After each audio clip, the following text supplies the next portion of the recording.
So you're here because you want to get better at creating videos, but is video editing really something that anyone can learn? I've got a challenge for you. You can either click away from this video and stay stuck with your current skill set, or you can stick around, click the link in the description to download the exact same assets that I'm about to use, and follow along step by step to learn the skill of video editing. The choice is yours. If you're up for the challenge, let's jump right in. The goal of this video is to help you accomplish one thing, and that's to create awesome videos quickly. First things first, let's import some media.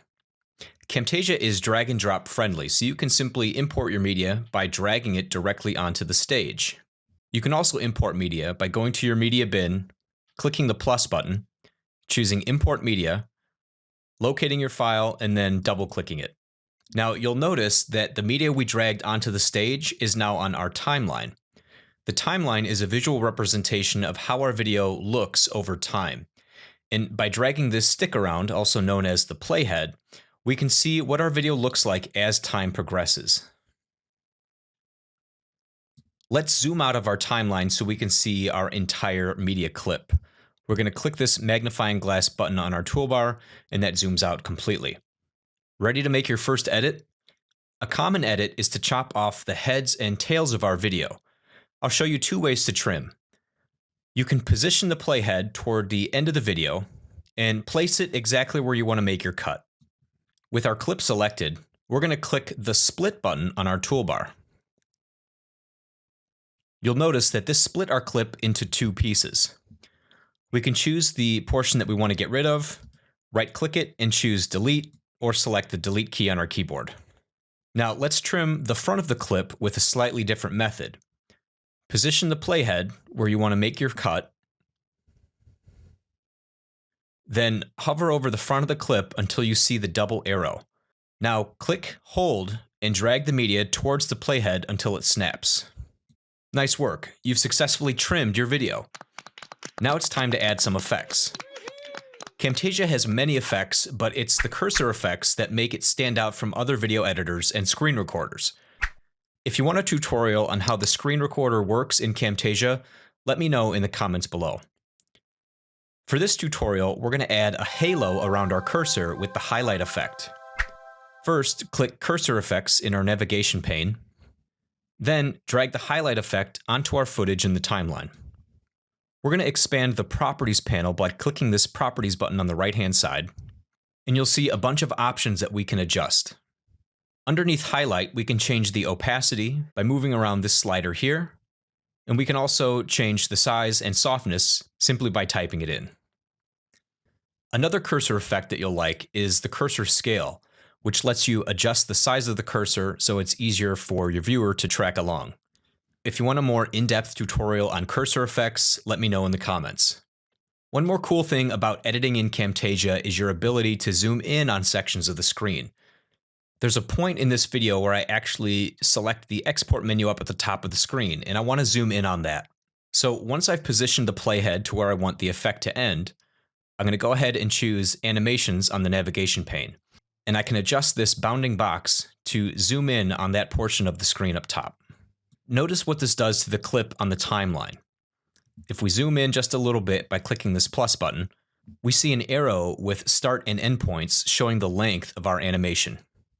I'm going to move this playhead, also known as scrubbing, and when we move back toward the center of the screen, I want to adjust the zoom so that we're looking at the dialogue that popped up in the middle.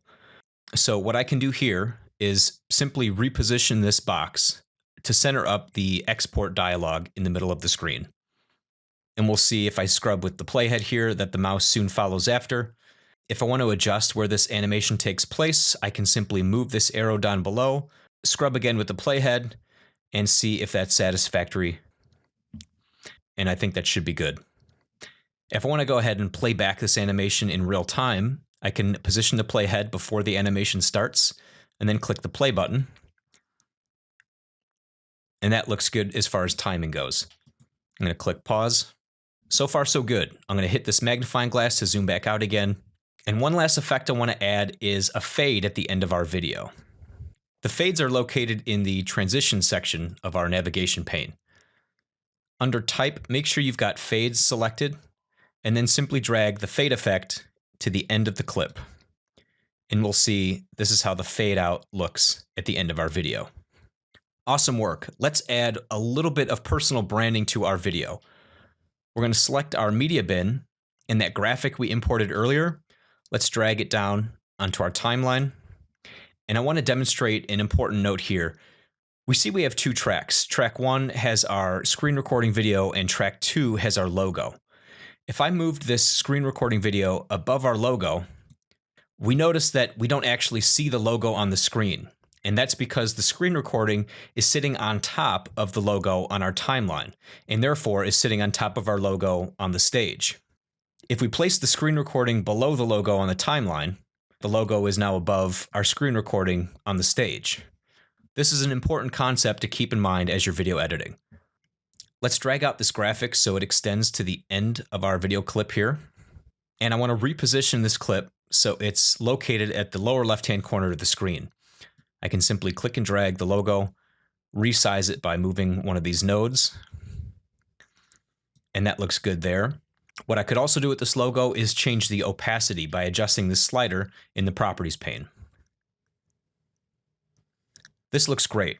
One last thing I want you to do, highlight both of the pieces of media on your timeline by simply clicking and dragging, and then click one piece and move it all the way over to the left-hand side.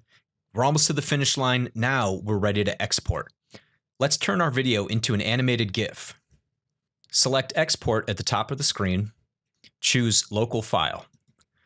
For file type, go ahead and choose GIF and update the file name to something appropriate.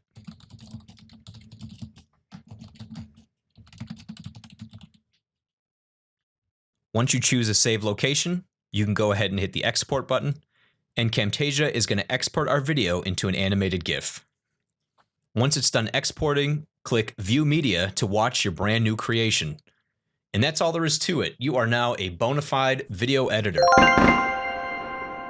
So now that you've got the basics of video editing down, let me ask you, what video are you going to create next? Was this video helpful? Was there something that I missed?